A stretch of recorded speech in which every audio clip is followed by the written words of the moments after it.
Hello, everyone. I'm Livia J. Elliot, an author and podcast host based in Australia. I mostly write philosophical fantasy, but it turns out that I'm a cat owner and my cat overlord has a main character syndrome. So I just had to write a cozy fantasy story inspired by him.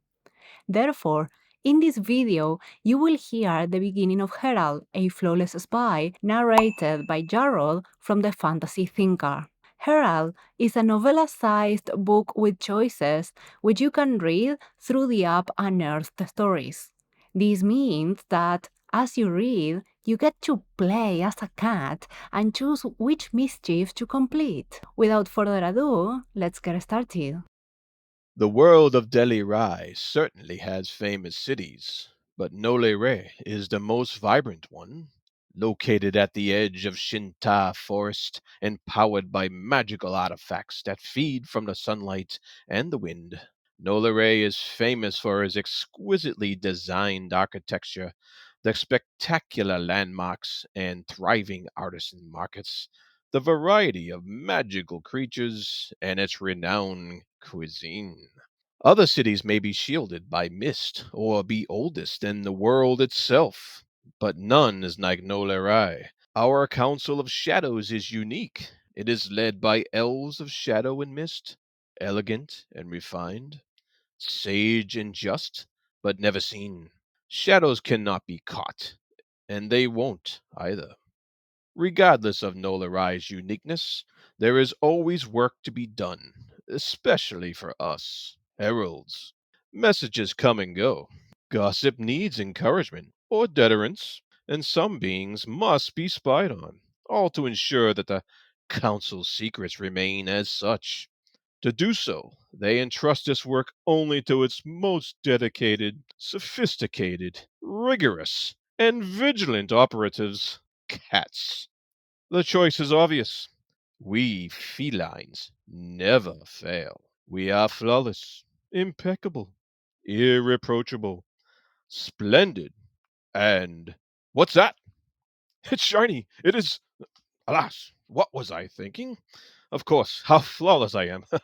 That's settled. It's time to commence this covert operation. The portal closes behind me, discreetly hidden between bushes. I cross it elegantly, stretching my back and unfurling my splendid tail as I emerge into the street. The cobblestone road crisscrosses the main market avenues. It is populated, but not overflowing. Every other house has colorful awnings, some with enchanted banners of moving letters, others with vines hugging and redirecting unsuspecting customers. Ah, such an elementary trick, and so effective on lesser minds. I watch the vines, narrowing my eyes, and my hunting senses sparkle. Those vines tempt me, challenge me. Restraint. I must exercise restraint. The vines are unimportant. Lifting my chin, proud and elegant, I keep my senses tuned to detect the vines' magic while glancing at the sky. The wind will.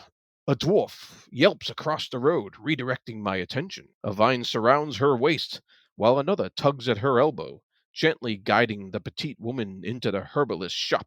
I didn't see it, so concentrated on plotting and scheming, but I can imagine what happened. That dwarf was enthralled by my unfathomable magnificence, and the vines leveraged that to their advantage. What can I say? My excellence can be distracting. Proudly, I lift my chin and hop gracefully into the grassy part of the walkway. The council does a spectacular job of maintaining Nolari's gardens, and this is one of the many reasons we can't let the undeads interfere. They'll destroy everything the council has worked for. Those bookworm undeads only have untested hypotheses and do not understand the risk and complexity of keeping the universe's dimensions aligned. My whiskers twitch with the bitterness of the situation, but I ease myself. The operation must be my focus. The undeads cannot fight someone as flawless as myself. They are doomed. They'll never breach Nolarai's tower again. Ah, I seethe, breathing, The heralds will stop them. I will. Smirking with satisfaction, I prowl onwards, ignoring the lowly werewolves. Their odor is unbearable. I leap delicately into some piled boxes, an awning, and a balcony. Dawn is here, so I sit on the rooftop tiles, cleaning myself while the warmth seeps into my fur, recharging me. The clouds move, and sunlight washes over me. It is comfortable and soothing, removing the undeads away from my thoughts, my eyes. I halt, frozen with a paw up. What was I thinking? My mission, of course, and I shall complete it impeccably. Standing, I begin stretching, finding a suitable accommodation to build my headquarters will require all my dexterity and cleverness. Slowly, the morning breeze picks up, directing me. Excellent. My perfect, accurate sense of direction will guide me towards my destination, the flourished seamstress's atelier. That place is an unmissable stop in Nolarai, perfect for my headquarters. Most importantly, it's rumored that the seamstress is one of the few tailors capable of sewing garments for undeads. The Herald Master told me that Atelier is located near the famous Avenue of Trees, but on a side road. She also advised the Atelier has an antique awning of enchanted wood coiled around iron furls. Another cloud moves, and ah, the sunlight is delicious, superb. It is focus. I shall not fall victim to the coziness.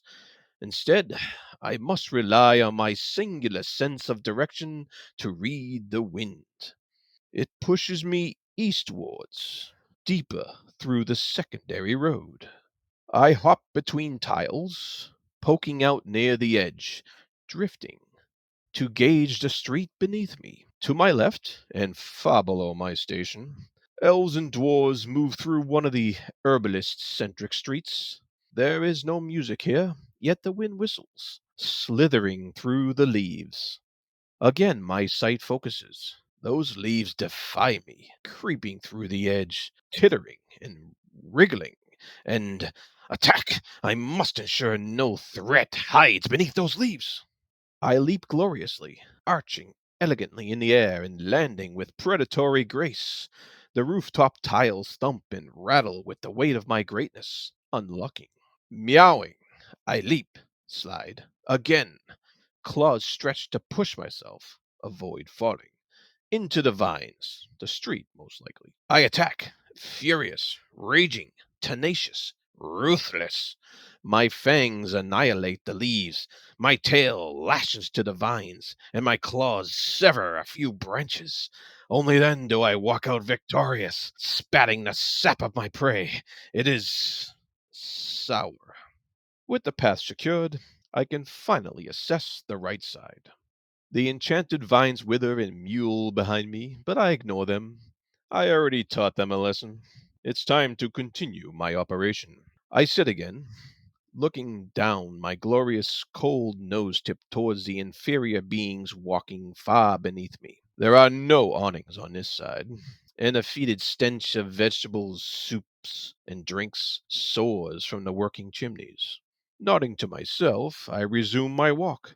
The wind will steer me. My sight is sharp and perfect. My senses are infallible. My orientation is unquestionable.